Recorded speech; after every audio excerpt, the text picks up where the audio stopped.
Good morning, everybody. So today I have Phil with me. It's our relationship kind of stumbled across each other. In a very dark night one day. Do you want to just introduce yourself a little bit and all the hats that you wear, and then what will happen is that we talk, I'll just come in, I should be speaking to this, shouldn't I? Then I'll just come in and ask questions as we go along and see how it goes. Well, I'm Phil McCormick. I've probably been in Gloucester now for 30 years. I came down here originally to study at Gloucester College or the old technical college, when I was working up in Birmingham, hence the slight twang. Didn't fall in love with the place, but unfortunately the company I worked for was based down here, a company called Williams and Farmer, which was based on Monk Meadow, which is now all houses. It's when you start to sound old. That used to be all fields over there. Found myself through various twists of fate owning Nick's Timber on Bristol Road, which I've been managing director and owner of now for too long, 27 years. Gloucestershire's oldest continually owned family business, 165 years old, and we left the family with a few shares just so we can make that claim. Got involved in the arts, again through a twist of fate, and now find myself leading the Olympus Theatre project in Barton Street to give Gloucester back its only purpose-built theatre, which is a £3 million project, which again has had some twists and turns of fate. Things like getting 450 seats out of the theatre all drawn because they're revamping that theatre so that we can put them into this theatre, which is really the turning point to actually be able to make this all happen with no money until we get the grant to do the building. So I suppose from a business perspective, my approach has always been no money. Timber trade is not a particularly lucrative business to be in, as my father did warn me when he said, you come home and I was in my teens and said, I don't care what you do for a living, but don't go in the timber trade. And being a dutiful son, I found myself falling, none of this is planned, my life is not planned, falling into an industry and actually went into opposition against him when I started my career, which made a very interesting Christmas. So that's a very potted history of who I am and how I got to where I am today. So there's quite a contrast between the timber trade and the theatre trade, as you would look on the outside. But is there a similarity there that has a crossover, or is it just two different worlds? You leave that trade and you go into the theatre world? There's a lot of wood used in theatre. That's true. No, I think the mindset, frankly, I think if we're all honest, and this is probably your mental health thing, if we're all honest, we do put on a persona when we run businesses. We put on a face. We have our business face. So in a way we are acting. Ronald Reagan, who was a very famous actor in America, who became president, once was asked, are you an actor playing a president, or are you actually a president? And I think that's always stuck with me. And quite often, do we put on a persona in this environment we project to the world, but is it actually who we are? So I actually think the arts and business are intrinsically linked. Yeah. It's interesting because sometimes, like, the difference between performance and rehearsal, there's definitely a mask you step onto when you step onto the space. And I also found in sales, there's a mask you put on before you step in front of your customer. So I can see that relationship between theatre and business.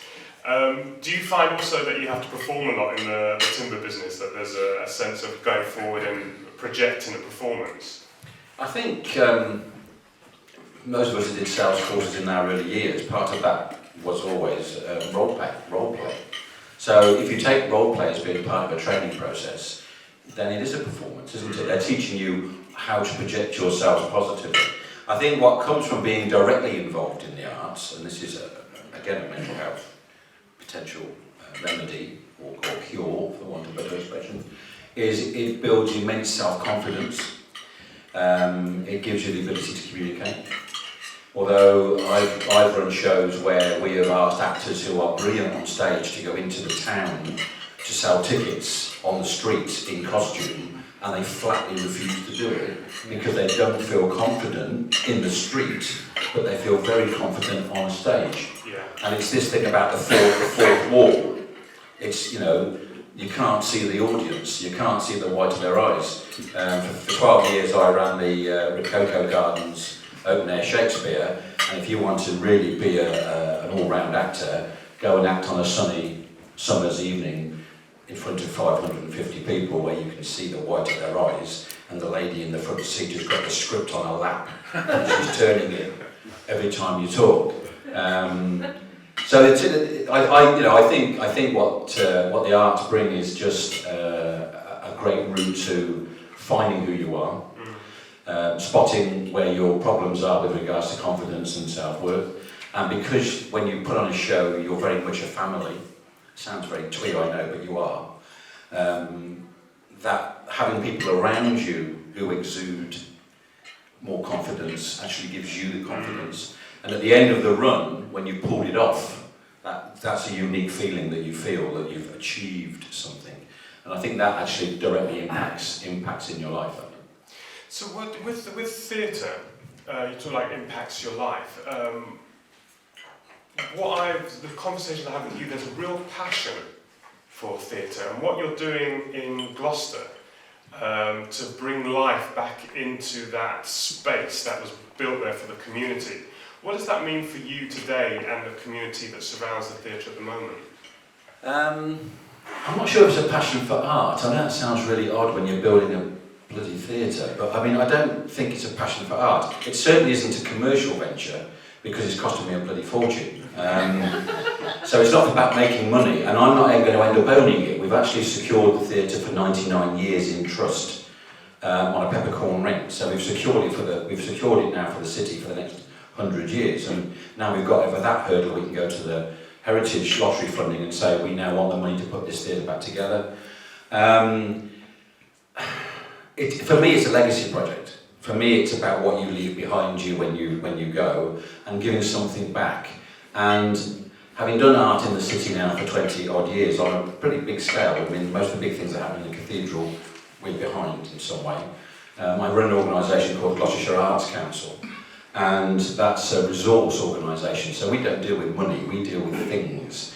So when the Everyman throw away every single set that they build, because a set is specific to a show, we go and fetch it and we store it. When they throw away costumes, we go and fetch it and we store it. And the reason is we do that is that when people who want to do art, who haven't got any money, I got very tired of this approach of the Arts Council approach, where professional arts people come to me with an idea and I go, brilliant idea, when are you going to do it? And they go, I'll put in a grant application to the Arts Council. And you go, no, when are you going to do it? This is a really good idea, when are you going to do it? Well, it depends if I get a grant. Now that's not passion, that's not being creative, that's trying to earn a crust and not doing what you can do. There's 90 theatre companies in the county, believe it or not, amateur community theatre companies, which we link, and all of them don't get a grant, and all of them put on productions. So, and all of them struggle to do it. So the idea was that we create a central resource they can all tap into. So if somebody now wants to put on a show, they can come to me and get a sound system, they can come to me and get lighting, they can come to me and get costumes, they can come to me and get a set. And that makes doing something possible. And this is the approach we've taken, we take across everything that we get involved with. And even the theatre, we've done so much since getting our hands back on it in October with no money. Frankly, it's staggering. I mean, we've had something in the order of £350,000 worth of support that is match funded, you know, seats. Quattro Architects are doing all the designs for the rebuild of the side of it, which is going to be now 2-storey. That's about £20,000 they're giving us by just doing it for us. City Council we work with to get the street cleaned up in Barton, because we need to get that addressed because of this thing about people walking up the street. Go Outdoors are giving us their car park as a theatre car park. It's all about communication. It's about conversation. We've now got GL1 supporting us because that's now run by a trust. They've got to do outreach because it's not a blind city council that doesn't need to actually communicate with the people in the city. It's a trust now that needs to be put back in.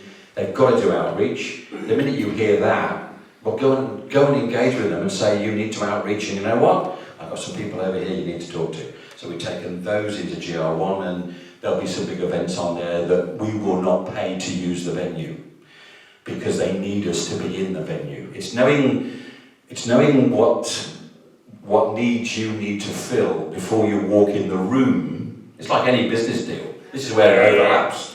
If you know what they need from you more than what you want from them, spend the first 20 minutes telling them how big a favour you're doing them before you actually ask them for the favour. So, I personally, having had a camp in foot in both camps, I don't think you can separate commercial world and artistic world. Okay, so we're going to have to wrap it up now. I did tell you that 20 minutes wasn't going to be long. Yeah, this is part one. So thank you very much for sharing all the different hats that you wear and the legacy that you'll be leaving behind and the positive impact in the community. Thanks for that. Yeah. Legacy I'm leaving behind. Yeah. You're almost done, aren't you? Yeah. All right, well, thanks a lot. Pleasure. My pleasure. Cheers.